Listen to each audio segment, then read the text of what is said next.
ficar de pé, gente? Vamos começar a nossa aula. Pai, nós queremos te agradecer pelo privilégio que nós temos de poder nos reunir em família, Pai, família que pertence ao teu corpo, o corpo de Cristo, o qual o Senhor é a cabeça, nosso amigo, nosso Pai. Nós pedimos que o teu Espírito nos conduza em toda a verdade, a sua palavra é verdade. E nós estamos aqui, Senhor, para aprender do teu Espírito, para aprender do Senhor, para aprender a sua palavra, porque só em ti nós encontramos a vida eterna. Abra a mente do nosso entendimento, que ele seja levado cativo ao teu trono. Tira de nós as distrações, as inquietações da nossa humanidade, para que possamos, através do Espírito, entender tudo que o Senhor deseja nos revelar. Nos ilumine, Pai, para que possamos compreender quais são os teus propósitos para a nossa vida. Muito obrigado, Jesus. Amém. Bom, nós estamos estudando então Cristologia. Eu não sei se hoje é a terceira ou é a quarta aula, né? Eu acho que é a quarta. Nós já estudamos o Jesus homem, ok? Semana passada nós falamos sobre o Jesus Deus, certo? E hoje nós vamos falar sobre o Jesus juiz.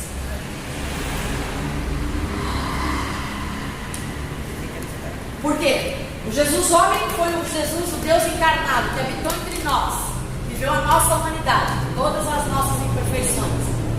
Tanto que isso foi necessário para que ele pudesse. Por que Jesus viveu como homem?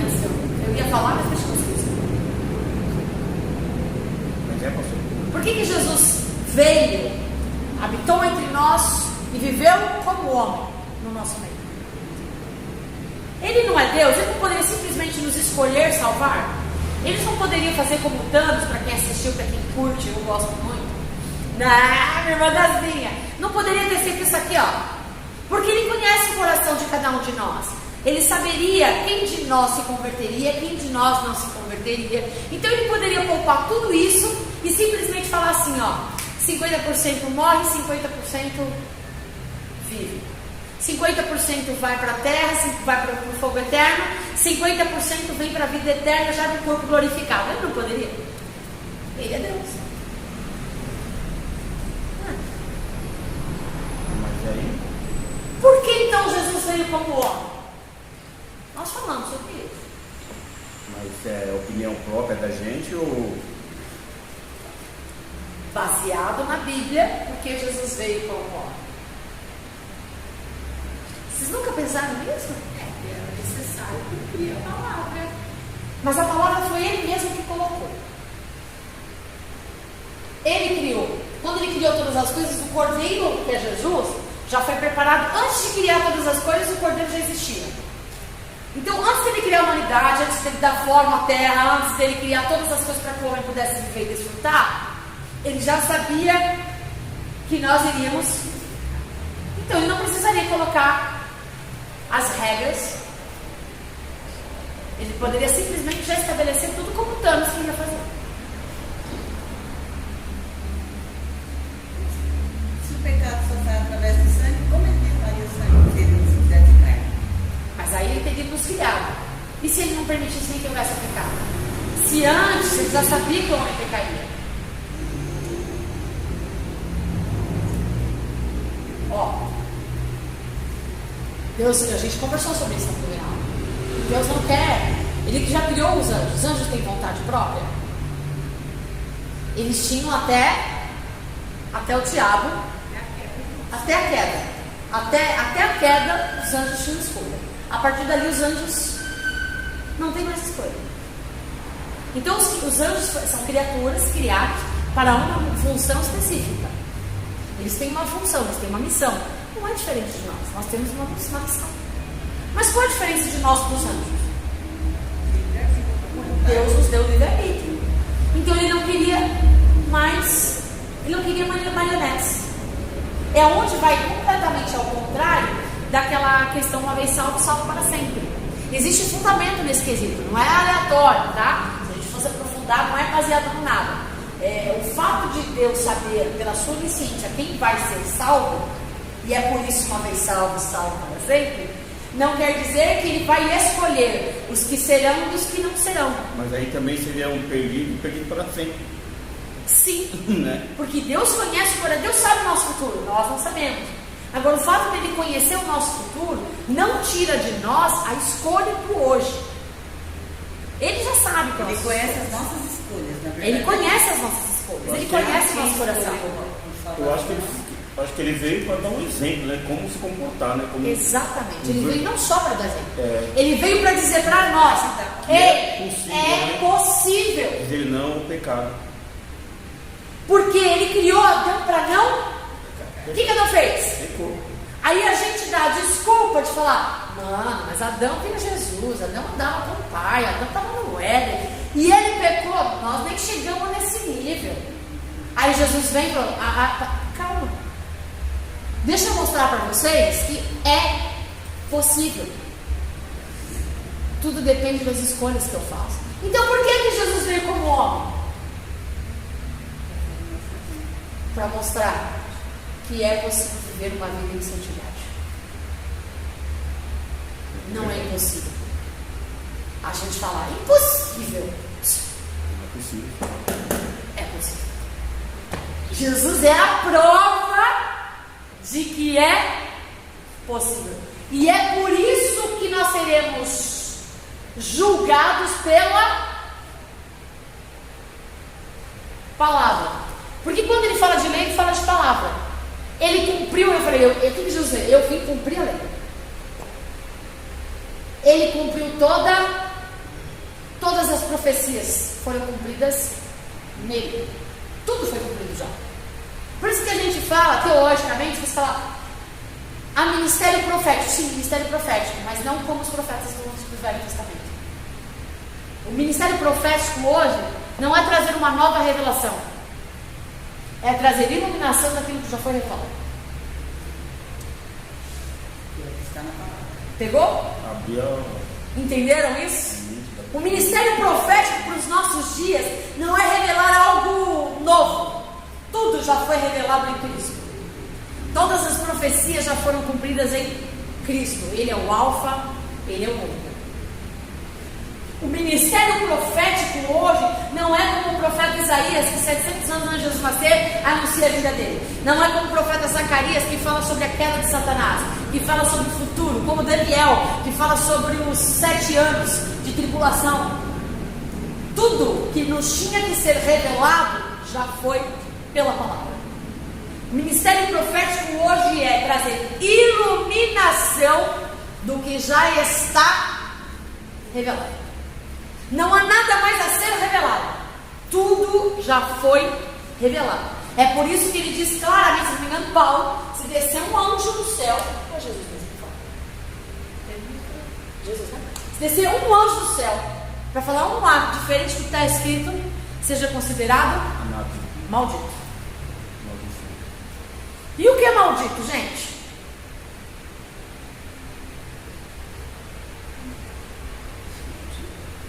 Você sabia que a pior ofensa que você pode dar a alguém é chamá-la de maldito? Porque maldito é o quê? Qual? Não? Maldito é aquele que não tem a graça. É o desgraçado. É um desgraçado. Né? É uma outra palavra que eu acho que é a pior ofensa que você pode dar a alguém, dizer desgraçado. Ou seja, você tinha a graça e você perdeu a graça. O que é maldição? Se não é a maior maldição que o homem pode ter é o quê? Perder a graça. Então, se alguém falar qualquer coisa disso, é porque na verdade a pessoa não está debaixo da O Jesus falou, né, que João era o último profeta. o último. Porque o João foi o último que revela a respeito de quem ele é. Eis o Cordeiro que tira o pecado do mundo. Ele ainda estava revelando algo que as pessoas não sabiam. Agora, porque todas as revelações que as pessoas trazem, o seu Deus são malas, elas se comparam com a Bíblia, elas aceitam a Bíblia. Se comparam, não, elas vão apontar na Bíblia. Ela tem que estar na Bíblia. Se não estiver na Bíblia, seja considerada anátema. Não adianta falar, vai para o. Gente, está na Bíblia? Ah, vai acontecer, por que novidade? Se assusta aí para essas coisas. Está na Bíblia. Então Jesus ele veio como homem porque Adão fracassou na sua missão. Por isso que ele é chamado de último Adão, o último ser humano. Ele veio para mostrar que é possível sim, que nós não fomos chamados para viver uma vida que não seja santa. É difícil, né, gente? Mas é ele verdade. viveu no extremo e a gente não vive no extremo, né? Mas somos chamados. Não, mas ele viveu no extremo, né? Mas deixa eu te contar uma coisa que não é nova. Os verdadeiros cristãos são chamados para viver no extremo. O que é extremo?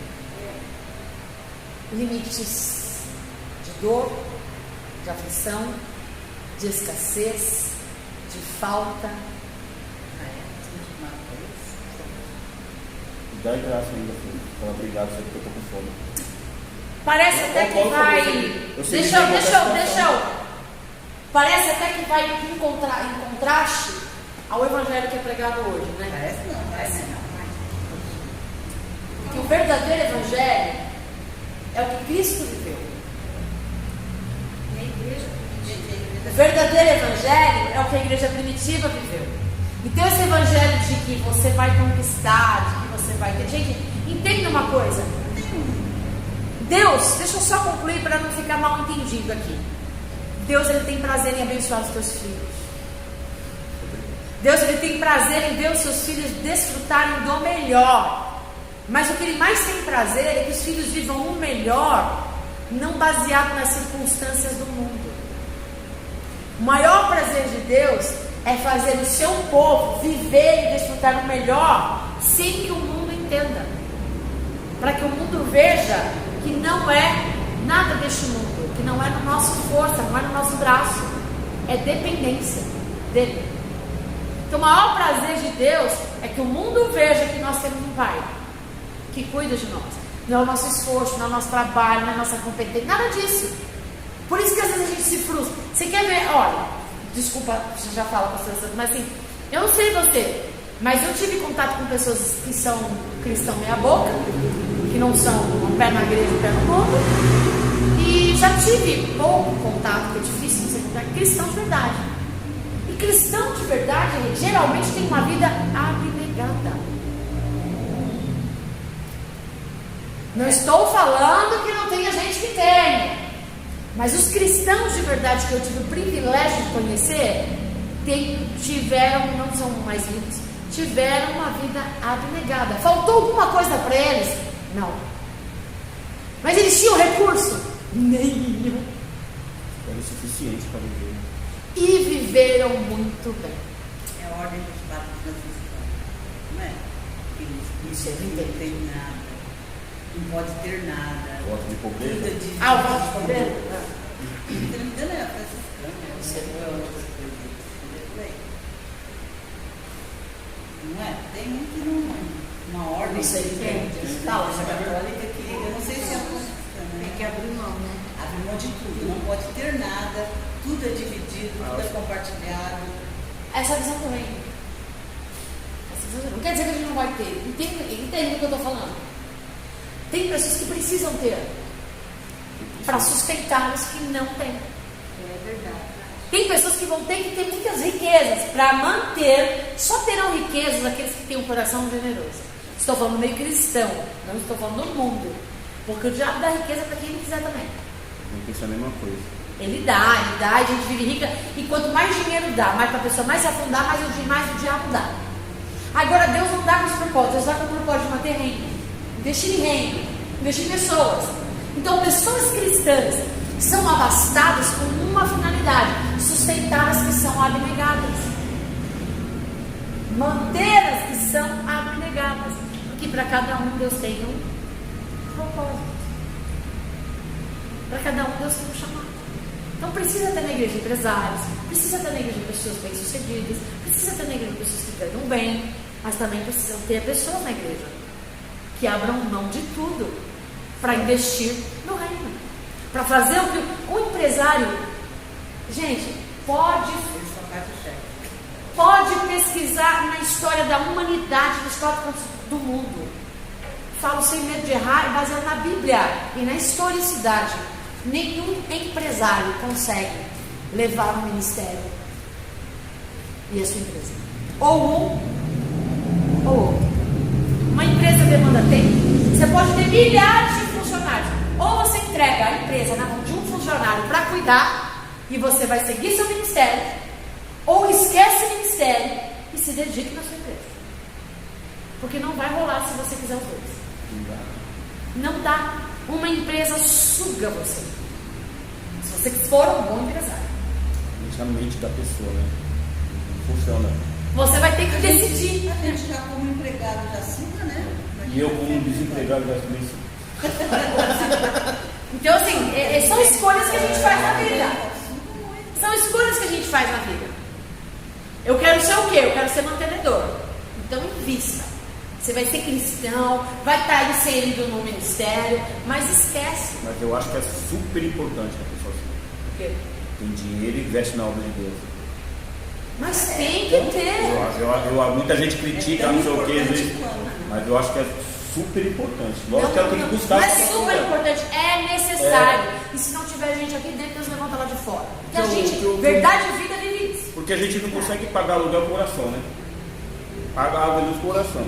Meu, mas só o meu. Entende uma coisa? Isso é uma outra coisa que tem que. Então, que uma mente de empresário, por isso que uma mente de empresário não funciona numa igreja de Cristo.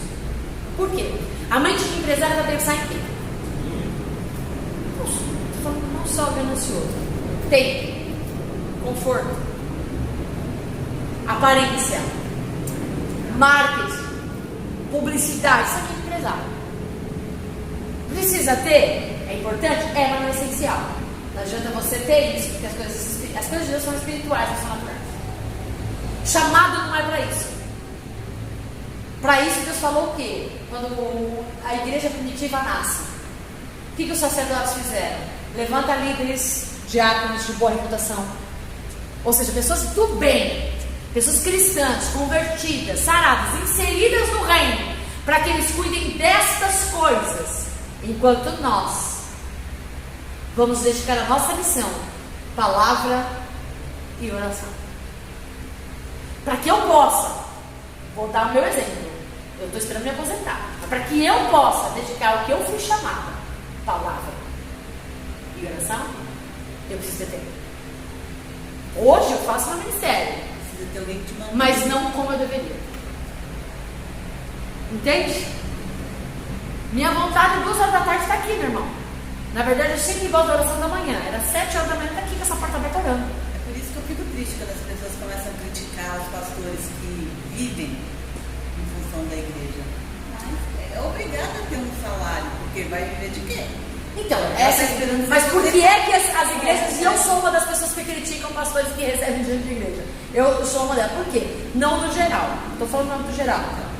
Porque hoje, esse evangelho que nós estamos vivendo, não se dedica mais à oração e à palavra. Fica correndo atrás de quê?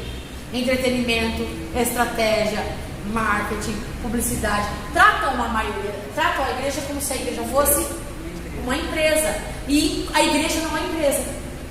Nunca vai ser, nunca será. E a igreja não pode ser administrada como uma empresa. Somos seres humanos, não somos empregados nem números, não somos colaboradores. Somos membros de um corpo. Somos uma família.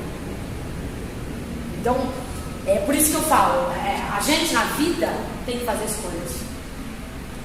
Não dá para abraçar um. Eu fiz a minha. Eu fiz a minha escolha. Eu abri mão de todos os projetos que Deus já teve na vida, já vivi muitas coisas. Eu escolho o reino. Então, eu escolho ver uma vida abnegada. Mas não critico quem não faz essa escolha. Porque eu preciso de alguém que invista. E Isso está tudo em cristologia. Com Cristo nasce a igreja. Jesus ele veio como homem e nos disse o seguinte: é possível viver uma vida de santidade. Por que não vivemos? Pode ligar, irmã. Só esse que faz barulho. Zé, pode ligar. Tá bom? Por que não vivemos uma vida de santidade? Porque nós fomos convencidos de que está tudo bem. Que nós nascemos do pecado, somos pecadores e podemos viver uma vida de pecado. Mas não é isso que Jesus disse. Fomos chamados, grave isso, fomos chamados para viver uma vida em santidade. Isso é ser cristão. Ser cristão não é frequentar a igreja. Ser cristão não é fazer parte de um grupo religioso. Ser cristão não é estar todo dia na igreja. Ser cristão é viver como Cristo. Viver uma vida de santidade. Isso é ser cristão. E Jesus veio para dizer que isso é possível. E aí nós falamos sobre o Deus, Jesus Deus. Jesus Deus foi o que ressuscitou, ok? Ele veio e nasceu como Jesus, homem. Foi lá, morreu como homem. Ressuscitou como Deus. Aí nós explicamos e falamos sobre Jesus, Deus. Onisciente, onipresente, onipotente, todo poder lhe foi dado nos céus e na terra. Tudo que é visível e invisível vem dele, parte dele e volta para ele. Todas as coisas. Tudo está inserido no Deus invisível. Jesus, Deus. Mas embora sendo Deus, ele não perdeu a sua humanidade. Ok? Partindo daí, a gente vai falar como Jesus. Falamos de Jesus que nasceu, falamos do Jesus que ressuscitou, e agora nós vamos falar do Jesus que vai voltar.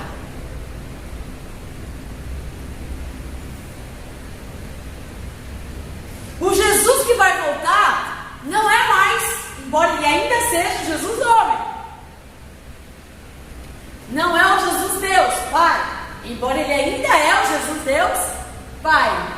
O Jesus que vai voltar é aquele que ele falou assim para os discípulos: eu vou para o meu pai, que para lugar, na casa dos meus pais, porque meu pai é muito morado, não vos deixarei órfãos, deixo o Espírito Santo. E ele diz assim que ele volta para subir o seu trono.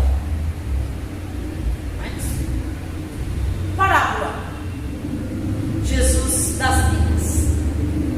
Quando ele começa a ser indagado, Jesus começa a ser indagado. E aí, mas o que é reino dos céus? Explica pra gente. Porque Jesus estava explicando o seguinte: o meu reino não é deste mundo. Todo mundo queria que Jesus... A gente critica muito os discípulos, mas os discípulos, eles não tinham revelado o que nós temos pelo Espírito Santo.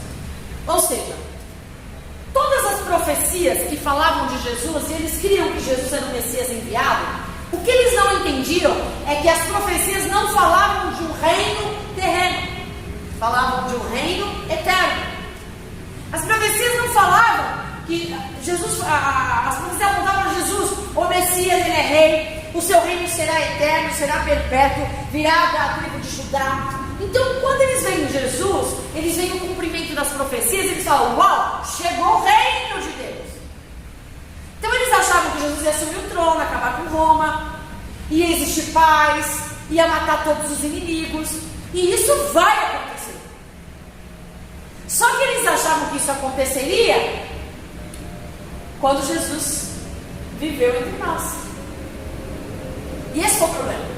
Então chega Jesus: quando é que você vai assumir seu trono? Quando é que você vai assumir esse reino? Que reino é esse? A gente está vendo você fazer um monte de coisa e as pessoas te perseguindo. Quando é que você vai fazer alguma coisa? Judas? Quando é que você vai fazer alguma coisa? Quando é que você vai assumir o trono? Quando é que você vai tirar Roma do governo? Como é que você vai nos salvar? Jesus veio para nos? Todo mundo estava esperando que Jesus salvasse eles da opressão, eles pagavam altíssimos impostos para Roma. Quando é que você vai nos salvar dessa tirania, desse império, dessa escravidão, dessa coisa toda? E aí Jesus começa a explicar para eles: vocês não estão entendendo, meu reino não é deste mundo. Eu vim aqui para mostrar para vocês que é possível viver uma vida de santidade. Eu vou para o meu pai preparar um lugar para vocês, sua morada. Mas eu vou voltar. Mas eu não vou voltar mais como homem e não apenas Deus. Eu vou voltar como rei.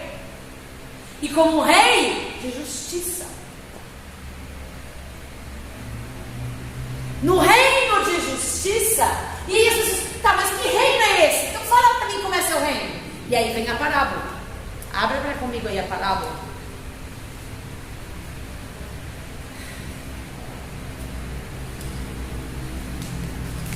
Deixa eu ver onde é que está aqui. Alguém abre para mim Isaías 61:8. Não é ainda a parábola. Isaías 61:8. Lê. Porque eu, Senhor, amo a justiça e odeio o roubo e toda maldade. Em minha fidelidade os recompensarei. Com eles farei aliança eterna.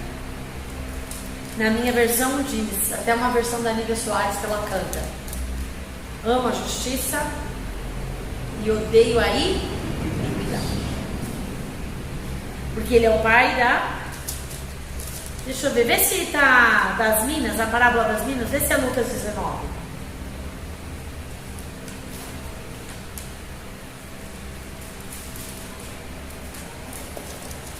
E alguém abre para mim Coríntios 3:10. A das minas é 19:11. É isso mesmo? Das 10 minas. Ah, essa Não é 10, né? Hã? É 10? A parábola das 10 minas. É isso mesmo. Pode ler, lê. É que a gente já falou até sobre aqueles na conta. Lê.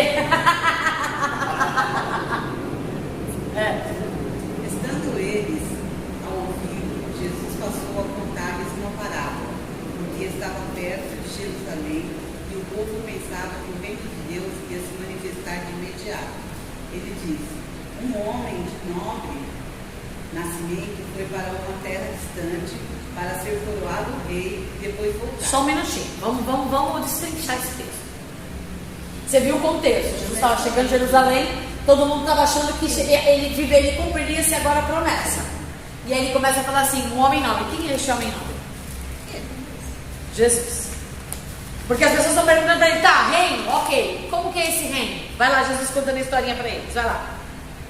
Um homem de nobre nascimento foi para uma terra distante para ser coroado rei e depois voltar.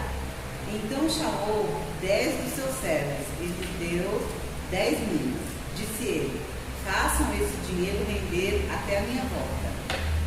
Mas os seus súditos o odiavam e por isso enviaram uma delegação para lhe dizer: não queremos que este homem seja nosso rei. Só um minutinho, volta. Vamos interpretar esse texto. Volta aqui. Volta para onde? Então está acompanhando. Chamou os seus 10 servos. Então chamou 10 dos seus servos e lhes deu 10 minas. Ponto. Quem são esses servos? E o que são essas minas? Eu estou ajudando até a fazer a prova quem não fez a prova. É assim que faz uma prova, uma mensagem textual. Jesus é o nobre que está. Existem muitos servos. Ele não chama todos. São os discípulos. Ele não chama todos. De todos os seus servos, ele chama apenas Sobrou 2. 10 missões. para cada. Não, aí vocês estão fazendo uma tipologia aos discípulos. Mas vem cá, abrange isso. Pode ser de outras pessoas, né? Abrange isso, está falando de rei, está falando de mim e de você. Então, não estou falando dos Muitos são chamados. Não estou falando dos 12, estou falando de discípulos. Sim, nós somos discípulos. Muitos são chamados, poucos são os escolhidos. De todos os servos que ele tem, eu comecei a conversa falando de uns têm chamado para manter ministério, mantenedor, outros são chamados ao diaconato, cuidar das viúvas, dos órfãos, dos serviços do templo. Nem entendeu? Mas eu entendi isso mesmo. Não dos 12, estou falando 10. Não, sim, mas estou deixando mais claro ainda, para todos entenderem. Então, aí, o que é a mina? A mina aí significa dinheiro, tá? A mina no contexto literário significa dinheiro, valor. No contexto bíblico tipológico, O que é que você tem de mais precioso que Deus te deu?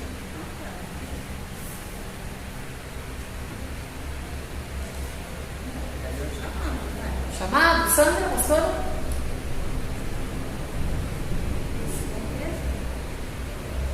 O que você considera mais valioso que Deus te deu? Evangelista? A vida. Se não é a vida, não tem mais nada. A vida.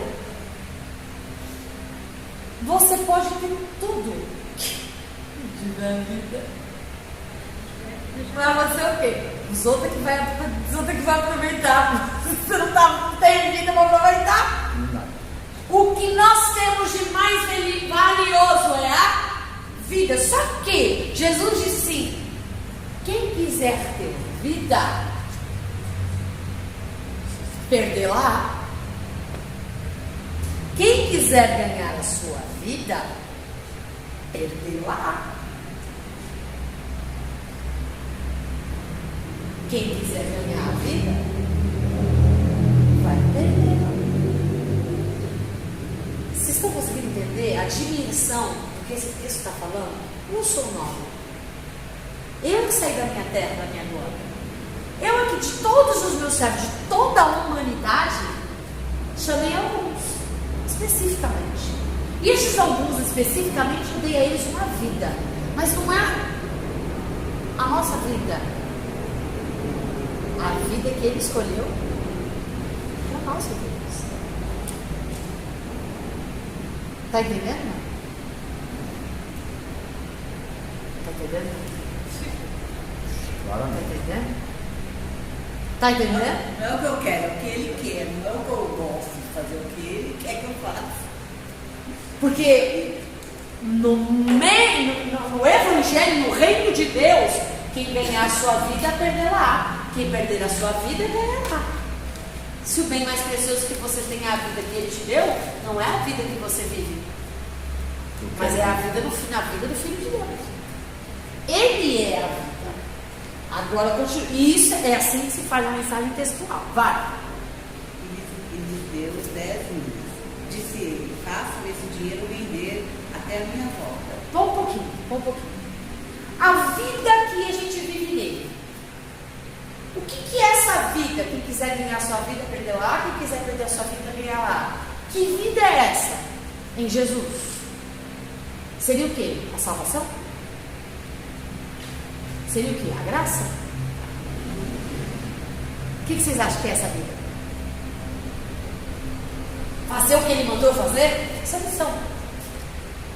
Isso é missão. Vida. Pela graça sois salvos. Não é mérito, não é força, mas é dom. Presente que Deus nos deu. É uma vida. E que vida é essa? É uma vida eterna.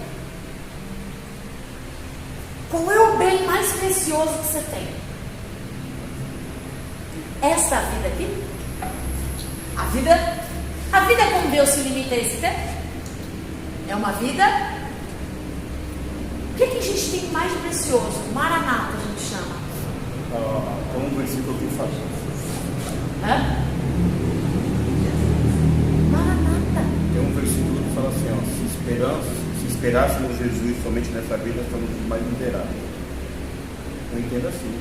A gente luta nessa vida, mas muitas vezes a gente não luta para ter uma vida eterna. Acaba que a gente vai chegar lá.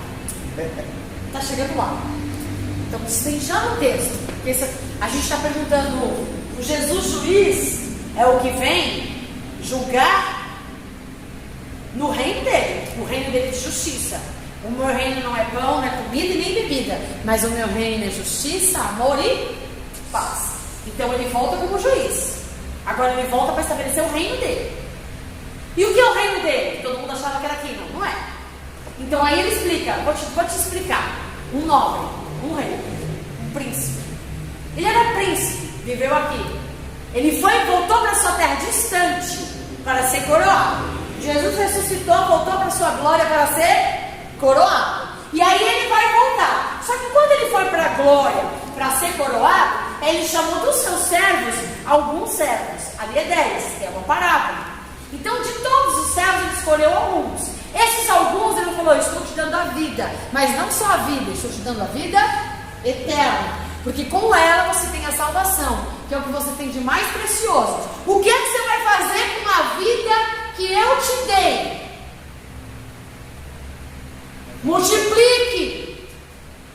Não é isso? Faça render. Continua.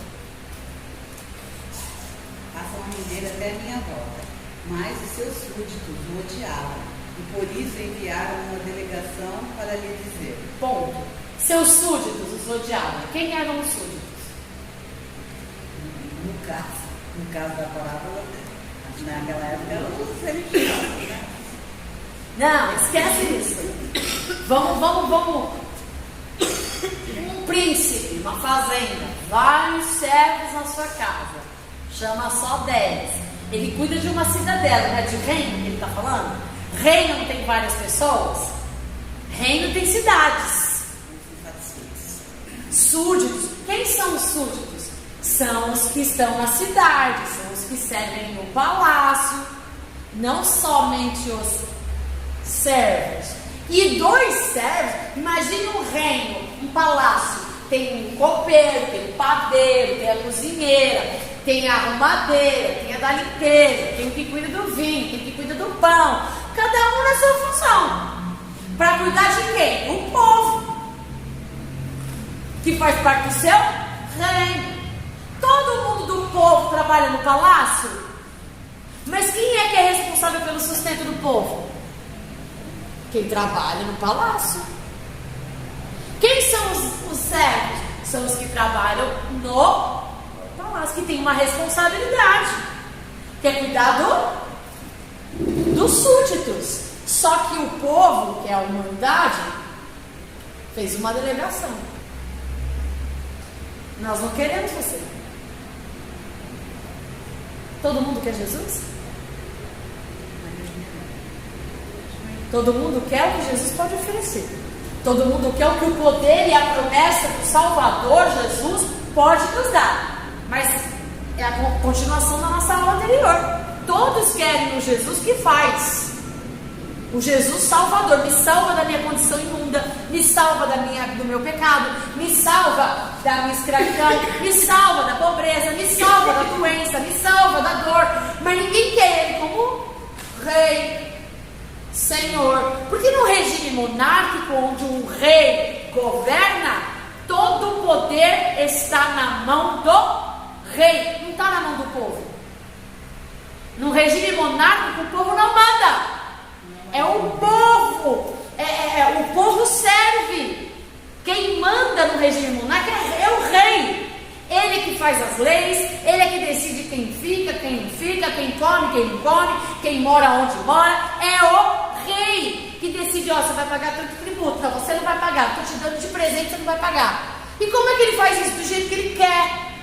Porque ele é a regra, ele é o rei. Mas os súditos não quiseram ele como rei. Fizeram uma delegação. O que é uma delegação? Junta uma galera, faz um montinho aí. A gente não quer se sujeitar à ordem dele. A gente não vai fazer uma passeata. Não, vamos reivindicar, vamos fazer um montinho. Não queremos você como rei. Não queremos você como rei. É isso. Eu não quero obedecer sua ordem. Eu não quero obedecer suas regras. Eu não quero nem fazer parte. Eu só quero usufruir do que o reino tem para mim. É isso. Continua. Não queremos que este homem seja nosso rei. Contudo, ele foi feito rei e voltou. Então mandou chamar os servos a quem deram dinheiro. Só um minutinho. O povo não querendo ele vir como rei, mudou alguma coisa? A gente é besta, né? A gente fica discutindo com Deus a vontade dele, mas a gente é tão besta que na verdade é a vontade dele que vai prevalecer. A gente só está tendo a oportunidade de fazer parte. Se quiser. Quiser, bem, você não quer, não quero. Ok. Mas esse é o meu reino. Né? Esse é o meu reino. Ó, olha o que acontece com os servos que ganharam a salvação, que ganharam a vida eterna e não fizeram o que era o que tinha que fazer. Então mandou chamar os servos a quem deram dinheiro, a fim de saber quanto tinham lucrado. O primeiro veio e disse: Senhor, a tua mina rendeu outras 10. Muito bem, meu bom servo, respondeu o Senhor. Por ter sido confiável no pouco, governe sobre 10 cidades. Só um minutinho. A gente que é muito humano, muito comercial, muito materialista, a gente já interpreta literalmente, né? Porque a mina fala de dinheiro. Fala.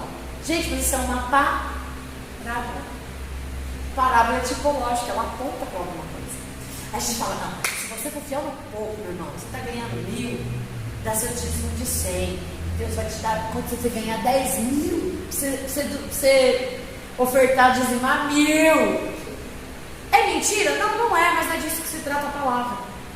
Não quer dizer que Deus não possa fazer isso acontecer na tua vida. Ele é Deus. Mas a palavra não se trata disso. Porque os valores humanos não são valores eternos.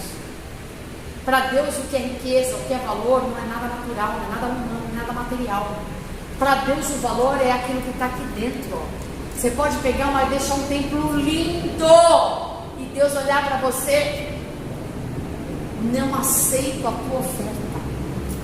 Você pega, eu estava conversando com a pastora Sandra esses dias, você pode ir numa igreja de chão batido e Deus sentar lá no culto e falar: é esse culto que eu gosto. Porque a questão não é o que eu apresento, a questão é quem eu sou. Olha só o que acontece. O segundo veio e disse: Senhor, a tua mina rendeu 5 vezes mais.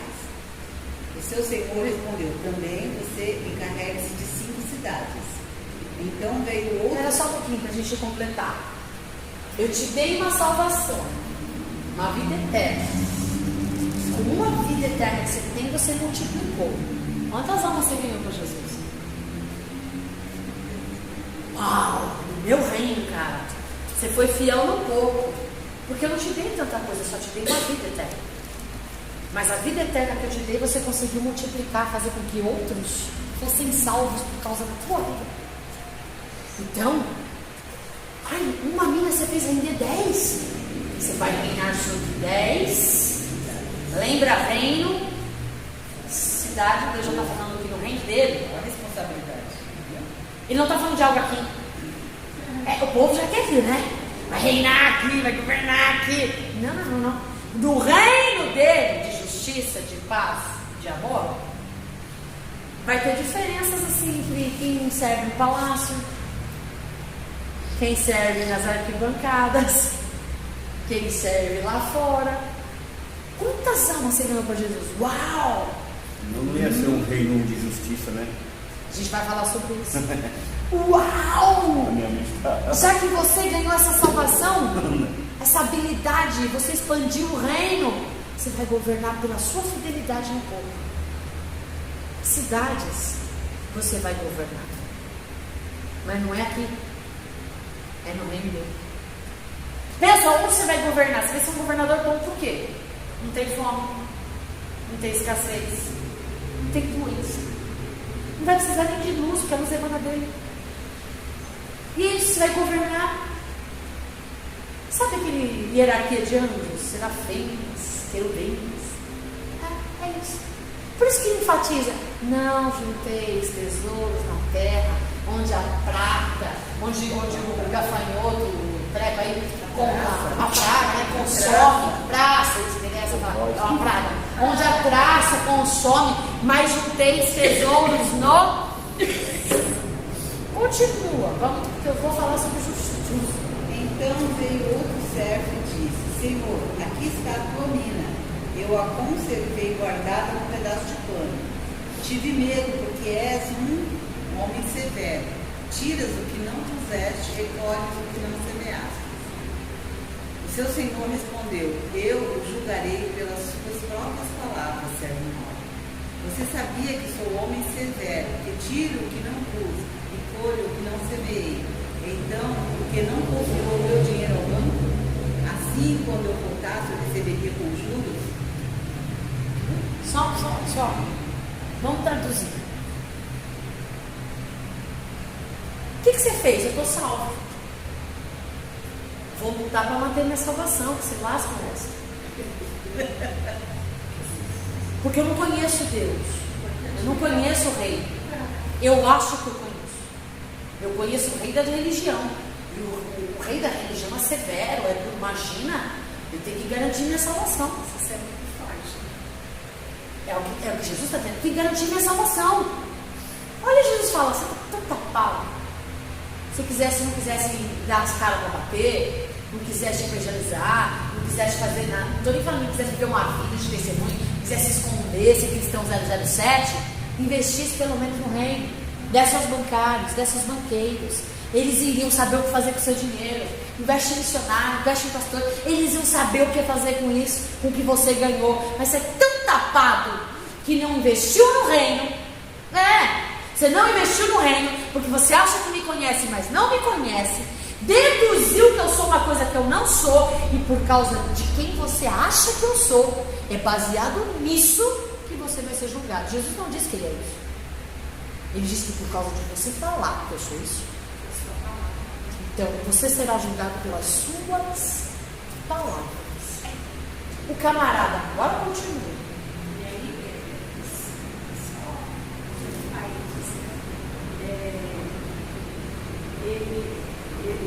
essa pessoa, na realidade, ela estava tentando honrar o seu Senhor, né? Um Senhor que ele não? De certa forma, ele estava tentando honrar. Isso aí se remete muito a nós hoje, né? Mas assim, como honrar, como assim? Não, na verdade eu acho que ele era Na realidade ele ficou com medo de perder aquilo que Deus deu para ele. Exato, Mas não é honrar. vou guardar, né? Assim como os outros multiplicou, ele tinha que fazer o mesmo segmento, multiplicar. Ou então dá para quem sabe multiplicar. Entendeu? Tinha que ganhar alguma coisa. Com aquilo tinha que produzir alguma coisa. Exatamente. Porque nós estamos aqui na terra para produzir. Produzir. Exato. A árvore frutífera será cortada e lançada fora. É um engano. É porque a mente de muita gente é assim como você falou. Exatamente, é um engano. Agarra aquilo, é importante que eu tenha isso. Eu vou até o fim com Vou você. na igreja todo domingo, no vou roubo, ser- no mato, sou honesto, sou íntimo, dou meu dízimo, dou minha oferta, tudo. Mas não é só isso, né? Mas tem muita gente Forte, na mas igreja. porque não é só isso, né? Essa é a verdade da palavra. Mas continua, calma, pastor, calma que a gente não chegou ainda e eu me importo. Segura aí, anota pra você não esquecer. Anota pra você não esquecer, porque você vai, o que é forte é o que vem. Vai. Eu voltasse e receberia com juros. E disse ao que estavam ali: tomem dele a sua mina e deem-na ao que tem 10. Senhor, disseram, ele já tem 10. Ele respondeu: eu lhes digo que a quem tem, mais será dado, mas a quem não tem, até o que tiver lhe será tirado. E aqueles inimigos meus, que não queria que eu reinasse sobre eles, tragam-nos aqui e matem-nos na minha frente. Traguem-nos aqui e matem-nos na minha frente. Aquele que se dedicou tanto à religião com medo de perder, o que aconteceu com ele? Perdeu. Até o que tem. Ele será tirado. Vai dar para quem? Aquele que tem? Agora vamos para Coríntios, porque as duas palavras estão interligadas. Agora nós vamos entender. Porque agora eu estou falando de Jesus escatológico. Qual que é o Coríntios? Agora eu estou falando de Jesus que vai voltar. Jesus está falando assim, ó, meu reino é esse. Coríntios o quê? Eu não falei? Coríntios, agora tem que achar de novo. Cara, eu quando eu estava estudando isso ontem, assim, 3:10. Primeiro? Primeiro Coríntios. Essa escrita de Paulo está totalmente ligada às palavras de Jesus. Conforme a graça de Deus que me foi concedida, Peraí, qual foi a graça de Deus? A graça de Deus é a mina que nos foi concedida. O que é a graça é a salvação É o Espírito Santo que mora em nós. Continua, para a gente entender. Vai. Conforme a graça de Deus que me foi concedida, eu, como sábio construtor, lancei o alicerce e outro está construindo sobre ele. Contudo, veja cada um como constrói, porque ninguém pode colocar outro alicerce além do que já está posto. Ponto. Quem é o alicerce? Jesus Cristo. Ninguém pode fazer nenhum tipo de construção, não pode exercer nenhum tipo de vida, não pode fazer nenhum tipo de estratégia, de estrutura, se não tiver uma base. Qual é a base?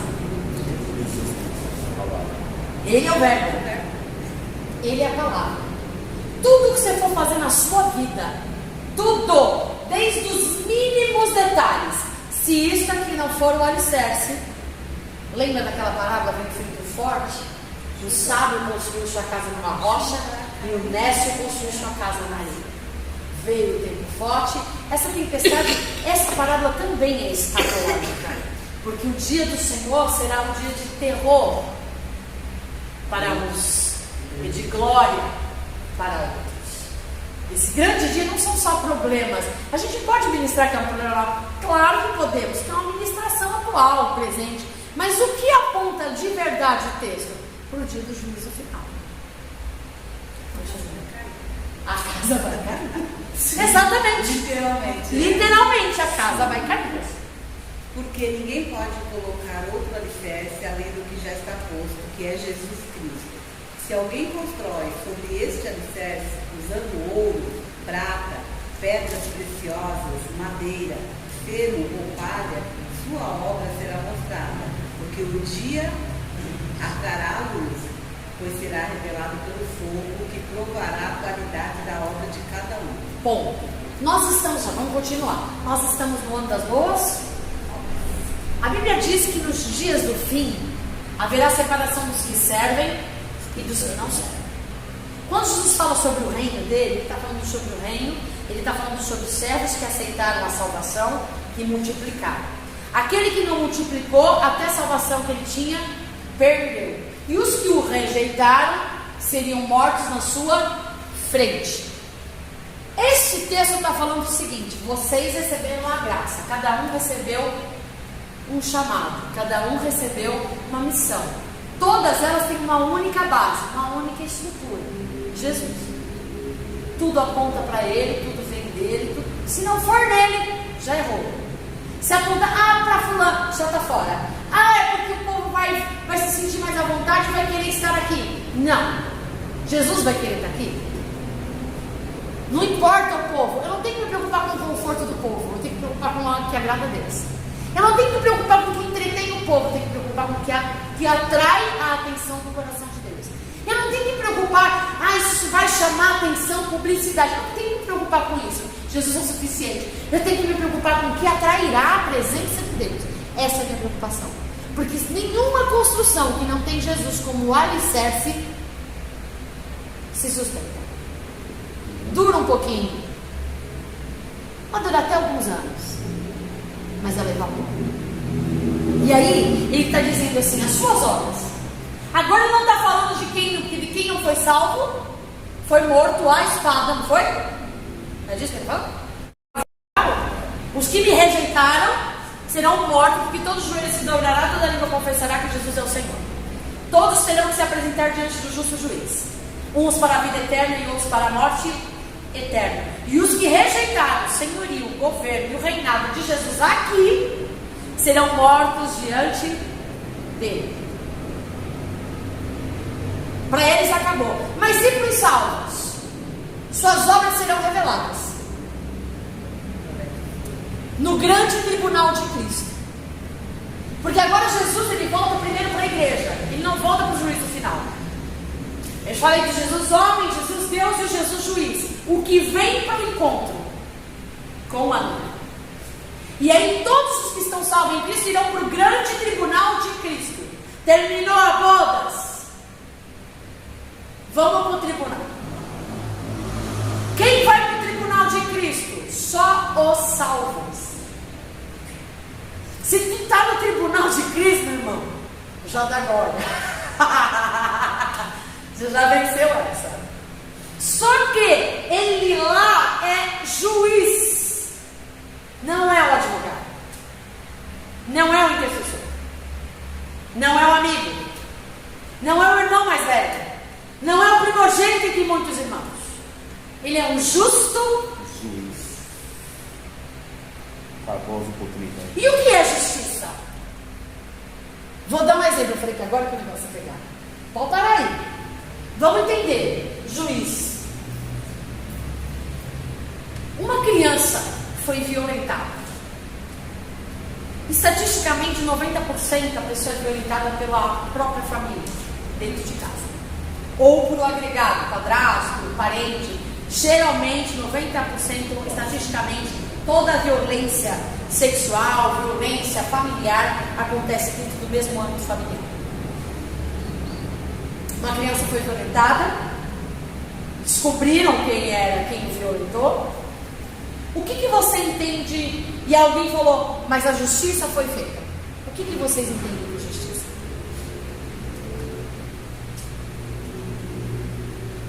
Quando vocês receberem notícia, tá, uma criança de 6 anos foi violentada, quem foi o abusador? O irmão mais velho. E o que vocês fizeram com o irmão mais velho? Descobrimos. E agora, o que você entende? A justiça foi feita. O que vocês entendem por justiça? Que justiça que foi feita? Você achou que ele foi preso? Quem mais?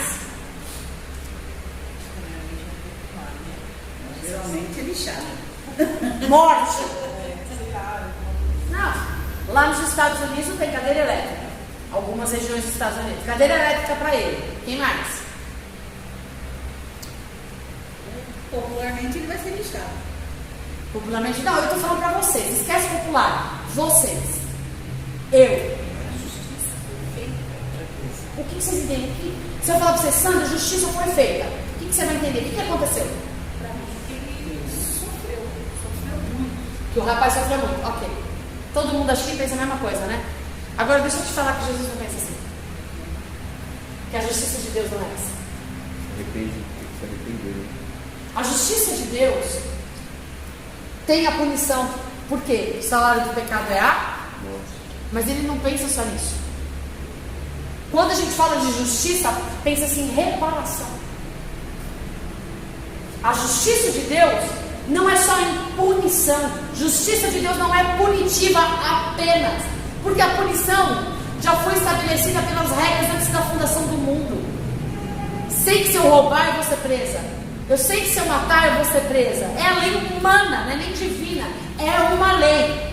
Cada ato existe uma consequência. Mas às vezes a gente vê tanta maldade no mundo e a gente fala, cara, quanta injustiça. Porque para nós a justiça só é feita quando o camarada que fez isso foi punido.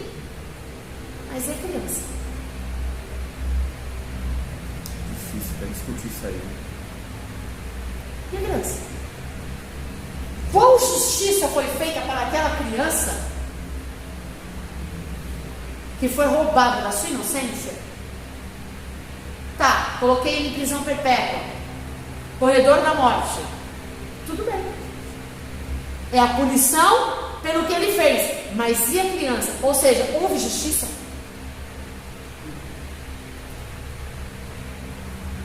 Por isso que Deus fala que a nossa justiça é injusta.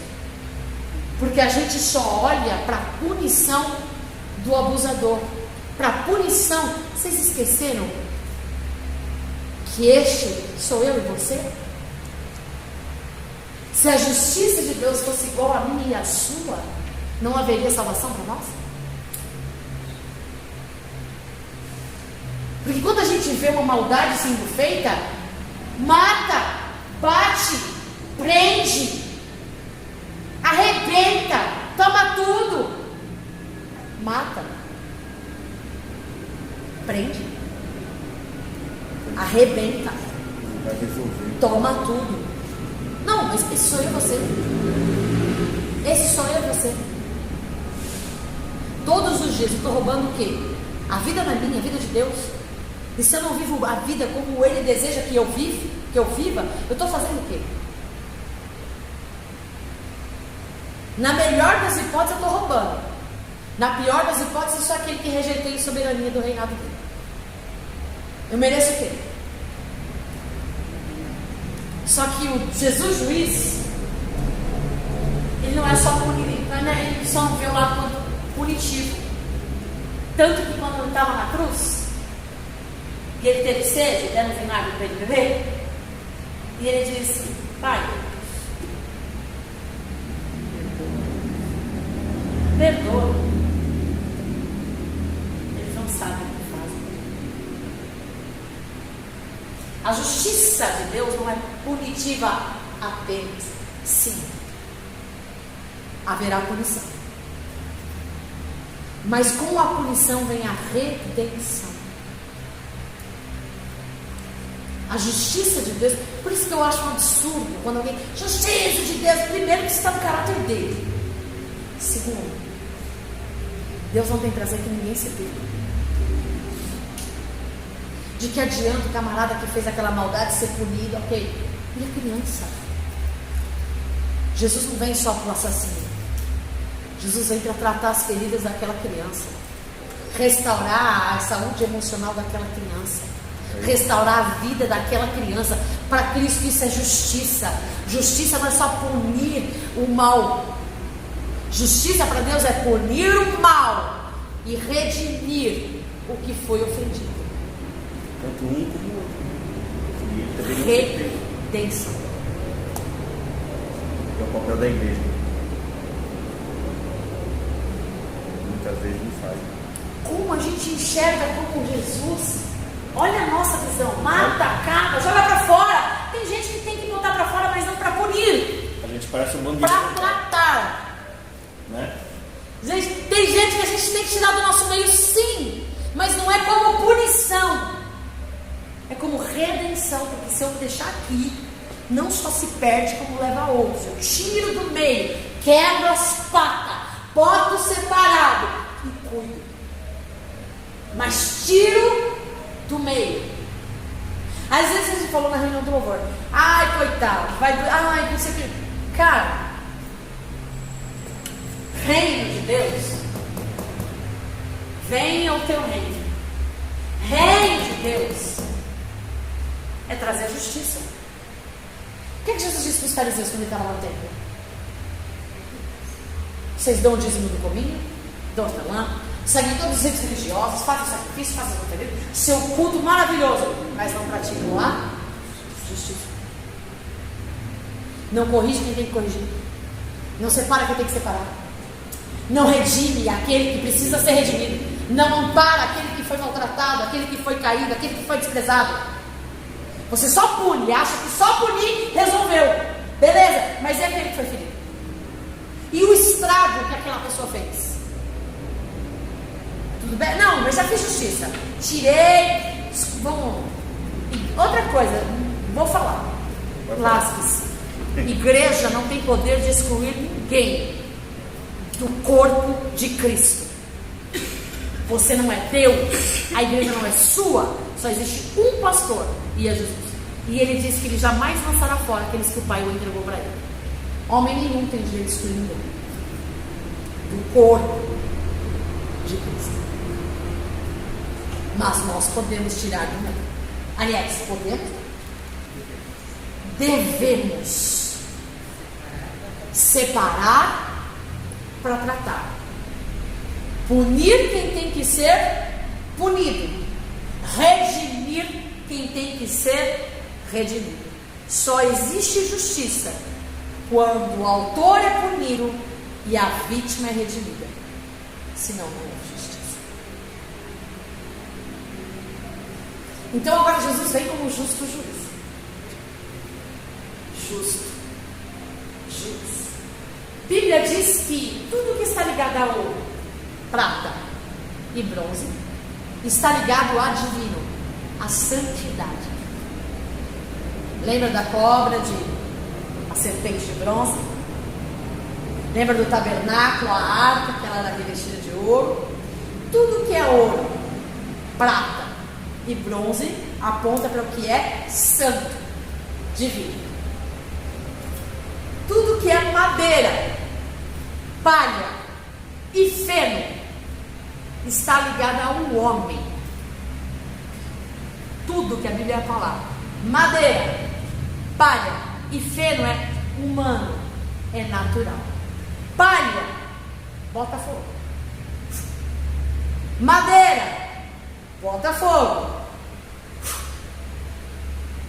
Feno, bota fogo. Ouro, bota fogo. Tira todas as impurezas, ele fica ainda melhor quando é colocado no fogo. Pega a prata, pega o bronze, coloca no fogo. Vai arrancar todas as impurezas. Vai ficar muito mais valioso quando é lançado no fogo. Olha o que a Bíblia está falando. O justo juiz vai olhar para a nossa vida. Pode. O dia trará a luz, pois será revelado pelo fogo que provará a qualidade da obra de cada um. Aí ponto. Não é o quanto você fez. Não é quanto você foi na igreja, não é quanto você contribuiu, não é quanto você ensinou, não é quanto trabalho você fez. Olha a qualidade. Será revelado. Vai lá. Se o que alguém construiu permanecer, esse receberá recompensa. Se o que alguém construiu se queimar, esse sofrerá prejuízo. Contudo, será salvo. Como alguém que escapa através do fogo. Cara, pegou? Ninguém fala disso, gente. Não, Sabe por que a mentalidade do povo não importa? O importante é ser salvo. Se eu for salvo, eu não preciso de coroa. Até porque não é pedra. Deus faz isso pra gente ter uma ideia. Galardão lembra que eu ministrei na aula anterior sobre presente? Galardão é presente. É presente. Deus vai dar do jeito que Ele quiser, como Ele quiser. É presente. Então, galardão, aí vou ter uma coroa, vou falar mais com gente, espírito de Lúcifer, sai da tua vida. Não, é presente. Não há mérito nisso. É dádiva de Deus. Só que tem uma coisa, uma mentalidade. O importante é ser salvo, o importante é estar na glória, o importante é não sei o quê. Ok, mas a Bíblia está dizendo que haverá dano.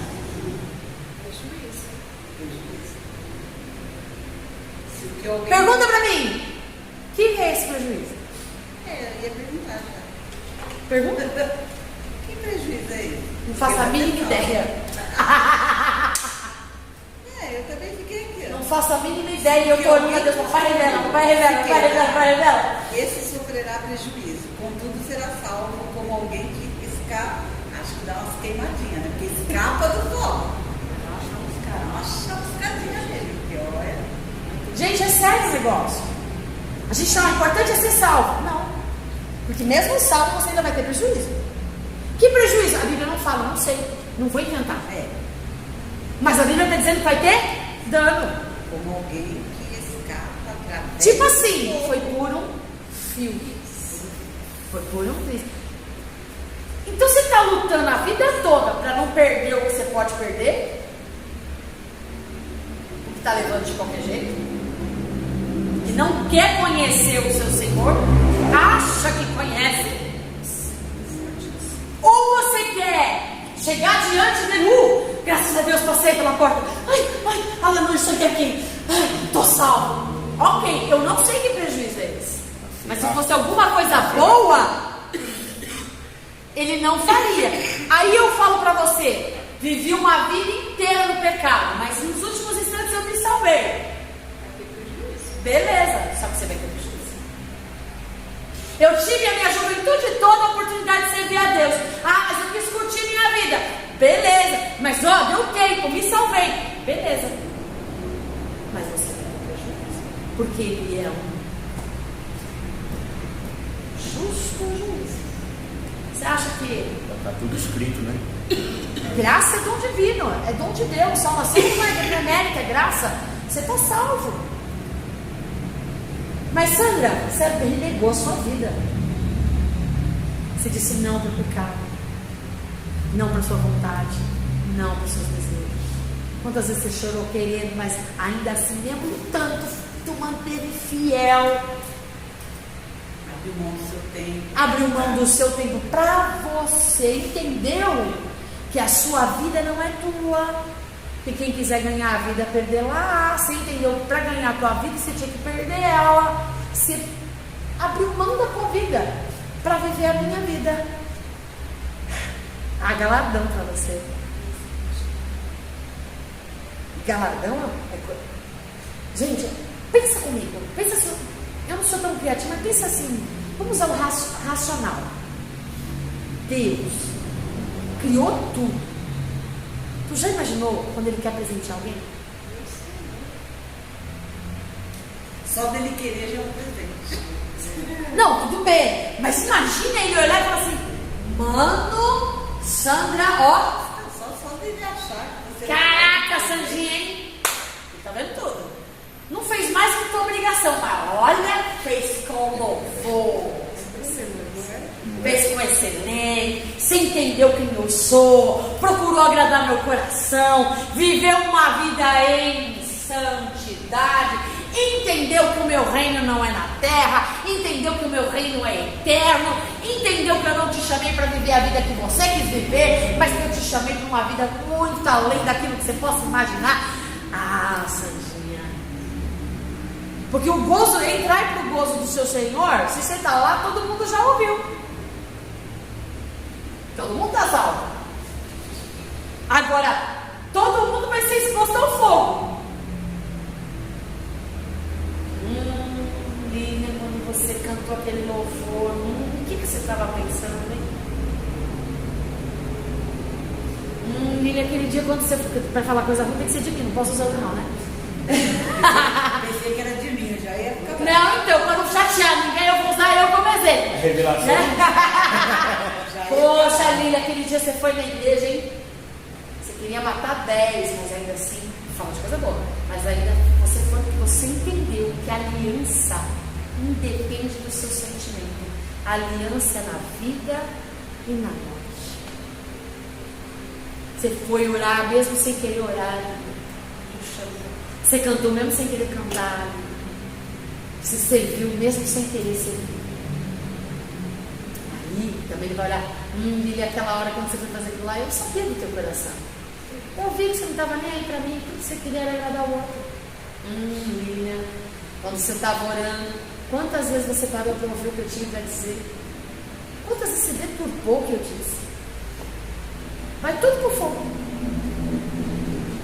Tudo pro fogo. E o que vai restar? E o que vai restar? Estamos no ano das boas obras. Que obras a gente tem produzido? Obras que remetem ao homem, a templo, a igreja, a físico, a religião, a casa, madeira, palha e feira. Você pode ter um montão lá, vai tudo queimar no fogo. Ah, mas e ouro? Tudo que você fizer para a glória de Deus, honrar a Deus, multiplicar a salvação que você ganhou, não para a igreja, não. Gente, a gente não tem que pensar isso. Nossa igreja, graças a Deus, não tem essa visão, mas eu preciso falar. Muita igreja pensa, não, o importante é o povo estar aqui ouvindo a palavra. Não sei até que ponto isso é importante. Igreja cheia. Se a gente não puder pastorear, se a gente não puder falar a verdade, eu não sei até que ponto vai. Se eu não puder disciplinar, se eu não puder educar, se eu não puder falar, filhão, se converte primeiro, senta, vai ser ministrado. Você não tem nada para ministrar, aprenda primeiro. Frutos que permanecem. Acho que adianta ganhar 10 pessoas e essas 10 pessoas não ficam. Que fruto que eu dei? Porque ganhar gente, ganhar vida, não é trazer para a igreja.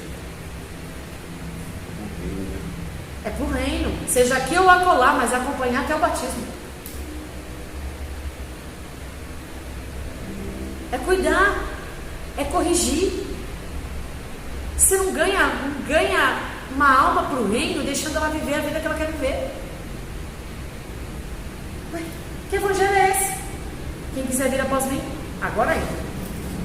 Segue-se a si mesmo, pegue a sua cruz e siga. Que evangelho eu prego? O do reino ou da igreja?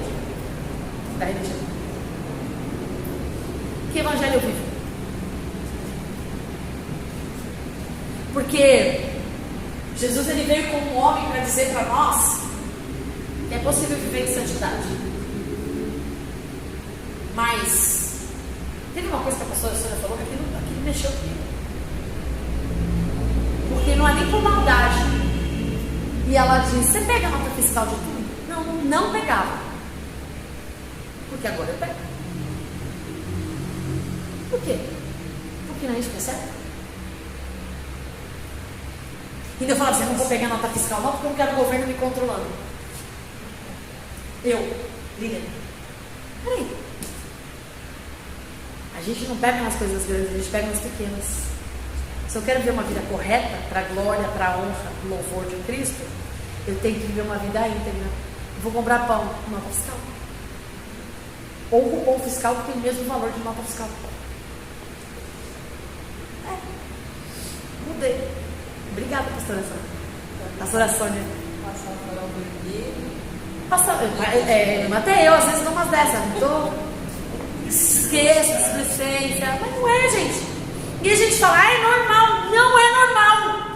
Ele nos chamou para viver uma vida santa. Não é normal. Ou eu decido viver uma vida santa. Eu vou ser santo. Não, mas eu tenho que viver uma vida em busca da santidade. Ou eu decido viver uma vida santa, ou então eu estou brincando de evangelho. Para brincar de evangelho, para correr o risco de ser queimado a fio da espada na frente dele, ou ainda se entrar lá, ainda ter prejuízo, para quê?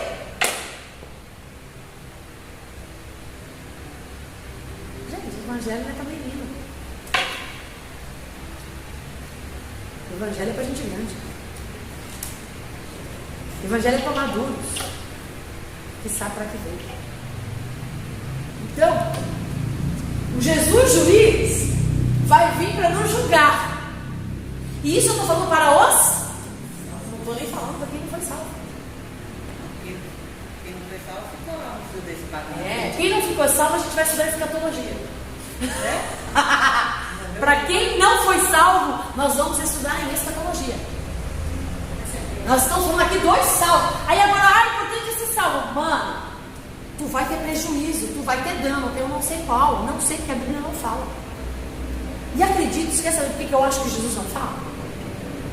Porque o nosso coração é tendencioso para as coisas, sabe, materiais, a recompensa, a mérito. E aí é capaz dele falar: não quero ter prejuízo, não. Fazer para não ter prejuízo. Mas teve uma, não sei se foi de Gideão, teve uma guerra, não me lembro exatamente se foi Gideão, se foi outra guerra, que Deus convocou, e aí, acho que não foi de Gideão, não. Aí eles foram, eles venceram a guerra no grito, acho que foi Gideão, não. E aí os que retrocederam tiveram que lutar. Sim, foi Gideão. Eles foi tiveram que matar. Foi exatamente. E os 300 que não fizeram nada, só gritaram. Só fizeram nada. Exatamente. Foi Gideão. Exatamente a história de Gideão. Os 300. Se você falasse os 300, ele já tinha matado a pau. Os 300. Então o que acontece? Quem ficou para trás teve prejuízo. Muito prejuízo. Eles tiveram que matar. Ganharam também. Ganharam a guerra. Mas foram salvos. Mas tiveram muito prejuízo. Aí só para nós, será que vale a pena viver uma vida mediana só brigando pela nossa salvação? Depois, né? Será que é para isso que nós somos chamados? Se a nossa preocupação só nessa vida, miseráveis homens somos. Mas eu vou te falar, é muito sério essa ministração, né, de hoje, porque a igreja, eu não vou dizer todo 100%, mas a grande maioria pensa exatamente como esse que recebeu uma mina. Que está correndo risco de ir para o inferno. Está correndo um grande risco de perder tudo, porque fica ali guardando aquilo para ele, é só para mim, para minha família, e não se arrisca em nada, e aí não se preocupa. E a gente vê um grande exemplo dentro da igreja. São poucas as pessoas que se preocupam com o reino. Elas E reino não é igreja, tá? Se eu me preocupo com o reino, eu me preocupo com a igreja. Exato. E são poucas as pessoas, a gente pode, gente, não é julgar, não é observar, as pessoas não se preocupam com nada. Se o Vitor fizer, tá bom. Se eu não fizer, também tá bom. Tá bom. Se eu fizer, tá bom. Se eu também não fizer, tá bom. Para esse tipo de pessoa, ela vê as coisas com bastante indiferença. É importante então isso que a pastora Sandra está falando, porque assim, no reino de Deus, de justiça, o que mais pesa não é nem o que eu faço, é o que eu deixo. É o omisso, né? Porque aquele homem da mina, não é questão do que ele fez, é o que ele deixou de fazer. Quando eu deixo de corrigir, quando eu deixo de separar, quando eu deixo de quebrar as patas, quando eu deixo de ir, quando eu deixo de ficar, quando eu deixo, eu sou esse homem. E eu tenho algumas considerações, eu tenho 4 minutos, eu vou fazê-las, eu vou ler, que vai ficar gravada a aula, que isso vai agregar para vocês no estudo futuro, porque nossa aula não dá para destrinchar tudo, a gente nunca vai esgotar o assunto, mas são coisas muito importantes que... Justiça de Deus, segundo Stuart Grace, é remover os erros que impedem o acesso ao direito, ou remover os obstáculos para a paz de Deus. Isso está gravado, depois vocês vão ver. Eu achei assim, umas considerações assim, muito bacanas. Para Timothy Keller, para vocês entenderem, a palavra no hebraico de justiça, quando Deus fala de justiça, está citada 400 vezes, mispah. E ela significa assegurar o direito de cada um, dando a ele o que ele é devido, seja a punição, a proteção e o cuidado. Todas as vezes que a palavra justiça é escrita na Bíblia, vem escrita em hebraico, mispah, e ela significa isso: punição, proteção e cuidado. Então, olha como o negócio é. Tem mais coisas aqui que eu quero citar para vocês terem aí, que são informações muito importantes, que também fala sobre, cadê o John Bevere? Eu gosto demais do John Bevere. Ele fez uma citação, deixa eu ver se eu acho ele aqui. John Bevere, que isso para mim foi achado. Numa das ministrações dele, ele nem estava falando sobre isso, eu lembrei quando eu estava estudando sobre isso, e até eu fui buscar, foi quando ele falava sobre o temor do Senhor. Eu estudo o temor do Senhor. Tem o livro dele, eu gosto muito dele. E ele diz assim: se você soubesse que as próximas 24 horas vão determinar os próximos 1 bilhão de anos da sua vida, como você viveria as 24 horas? Aí eu vou dar um exemplo baseado no nosso estudo. Ele estava falando sobre o temor do Senhor. Eu vou dar agora, trazer para nós. Para encerrar, gente, aguente mais um pouquinho, porque é importante, muito importante. Eu quero que vocês saiam daqui com a cachola cheia de interrogações. Nós estamos, digamos assim, que todos nós tenhamos a oportunidade de ficar morar 5 anos nos Estados Unidos. E ganharmos lá 10 vezes o que já ganhamos aqui alguma vez na vida. Só que a pessoa que nos enviou para lá disse o seguinte: vocês vão ficar 5 anos lá e vão voltar para o Brasil, mas nunca mais vão voltar para lá. A vida de vocês será no Brasil. O que é que vocês fariam com o dinheiro que vocês ganhassem nos 5 anos? Vocês comprariam casa lá? Vocês comprariam um carro lá? Vocês investiriam em terras lá? Vocês investiam onde? Onde vocês iam viver o resto da vida, né? Vocês iam comprar casa no Brasil, carro no Brasil. Pensa, nossa vida aqui é esses 5 anos que a gente vai morar nos Estados Unidos. Deus nos deu essa graça de poder desfrutar todo o bem nesta terra. Você vai investir aqui? Ou você vai investir onde você vai morar na eternidade?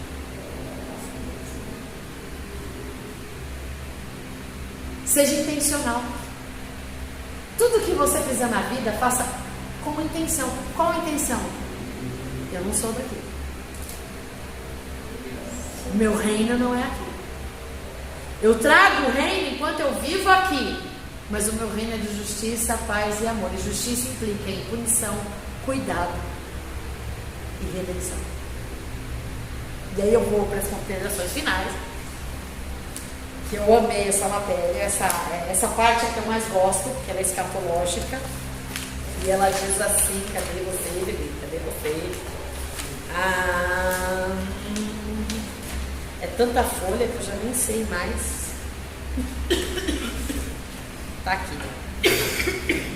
Vivemos para saciar nossos desejos. Eu vou ler porque é mais rápido. Vivemos como se somente esta vida existisse. Ouvimos o tempo inteiro: joy, joy. Aproveite a vida, porque só tem hoje. Você merece viver a vida. Você não foi feito para aproveitar a vida. Você foi feito para entregar a sua vida para o rei, para que no reino dele, com ele, você reine. Entregar a sua vida pelos outros. Não nascemos para aproveitar a vida, e sim para entregar as nossas vidas. Aquele que quiser ganhar a sua vida, perdê-la, e quem a perder, ganhará. Não adianta estar na igreja porque gosta, tem que amar. Porque gostar eu gosto hoje, amanhã eu desgosto. Quando eu amo, até quando eu não gosto, eu tô lá, porque eu amo. Só que tem um detalhe: só adulto sabe o que é amar. Quem ainda não atingiu maturidade se apaixona facilmente por qualquer coisa, se distrai facilmente por qualquer coisa, é inconstante, porque é movido pelas paixões.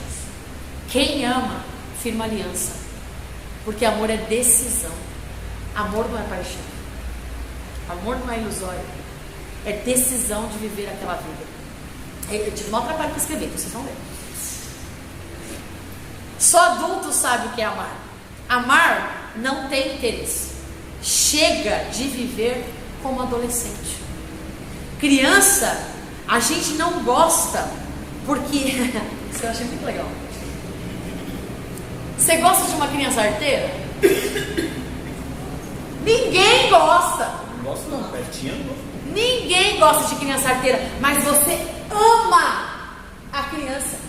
Você não gosta da arte porque ela não te dá fruto nenhum, não te dá resultado nenhum, não te dá proveito. O que uma criança te dá de proveito? Ela só te dá gasto, prejuízo. E quanto mais cresce, né, Célia? Mais gasto ela te dá. 2 casos e vai embora. Pois é. Mas você deixa de amar? Você deixa de amar? Não. Porque só adulto sabe o que é amar. Só adulto sabe o que é deixar ir. Só adulto sabe o que é quebrar vínculo. Só adulto sabe o que é fechar ciclo. E aí ele continua. A criança não nos dá nada de lucrativo, só prejuízo. Mas a gente ama. E somos capazes de dar a vida por elas, sem que elas nada tenham a nos oferecer. E mesmo que não seja nosso sangue. Se você vê uma criança na rua, você dá a vida para a criança. Mesmo que ela nunca lhe tenha dado nada, nem saiba teu nome. Transicione de adolescente para adulto. Chega de eu quero um milagre. Seja um milagre. Eu quero provisão. Seja a provisão de Deus na vida das pessoas. Trago, que a gente possa dizer como Paulo, trago no meu corpo as marcas de Cristo. A maneira como você vive importa. Jesus é o Rei dos Reis. Seus impulsos, suas vontades não podem te controlar, porque você não é mais criança. Uma criança você não controla, um adolescente você não controla. Você carrega as marcas de Cristo. Você foi feito para entregar a sua vida. Deus abençoe vocês.